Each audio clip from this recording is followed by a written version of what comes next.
ताज़ो ई इस्लाम क़बूल कंदड़ कैनेडियन ब्लॉगर रोज़ी गैब्रियल मुख़्तलिफ़ माण्हुनि जे कुझु बुनियादी सुवालनि जा जवाब ॾेई छॾिया। रोज़ी गैब्रियल गुज़िरियल साल पंहिंजो घणो वक़्तु पाकिस्तान में गुज़ारियो ऐं कुझु ॾींहं अॻु इंस्टाग्राम ते हिकु पोस्ट जारी कंदे हिन इस्लाम क़बूल करण जो ऐलान करे सभिनी खे हैरान करे छॾियो। रोज़ी जहिड़े क़दम खां पोइ हिकु पासे सां साराह कई वई त ॿिए पासे हूअ तनक़ीद खे बि मुंहुं ॾेई रही आहे ऐं केतिरनि ई माण्हुनि खां पुछियो त इस्लाम क़बूल करण खां पोइ छा हूअ पंहिंजो नालो बि तब्दील कंदी, हिजाब कंदी ऐं छा घर भातियुनि संदसि हुन क़दम खे साराहियो आहे। अहिड़े क़िस्म जे सभिनी सवालनि जा रोज़ी गैब्रियल हिकु इंस्टाग्राम पोस्ट वसीले जवाब ॾिना आहिनि।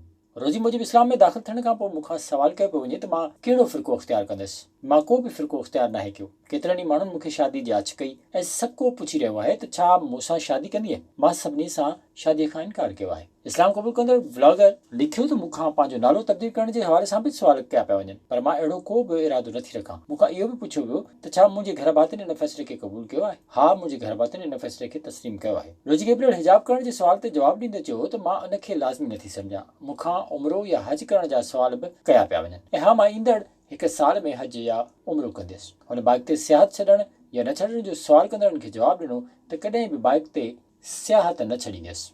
कैनेडियन ब्लॉगर लिखियो त इंसान तौरु असां सभिनी खे ख़ौफ़ हूंदो आहे जंहिंजे बारे में असां न ॼाणींदा। तंहिं करे मूंखे इहो आवाज़ बणजण ॾियो जेको इंसानियत लाइ मिसाल क़ाइमु करे सघे त जीअं सम्झ में अचे त असुल दीन आहे छा ऐं उन सां जुड़ी कीअं पुरसुकून ज़िंदगी गुज़ारबी आहे। आख़िर में हुन दिलनि में नरमी ऐं सुकून लाइ दुआ पिणु कई। विज़िट कयो अवामी आवाज़ मीडिया ग्रुप जी वेबसाइट awamiawaz.pk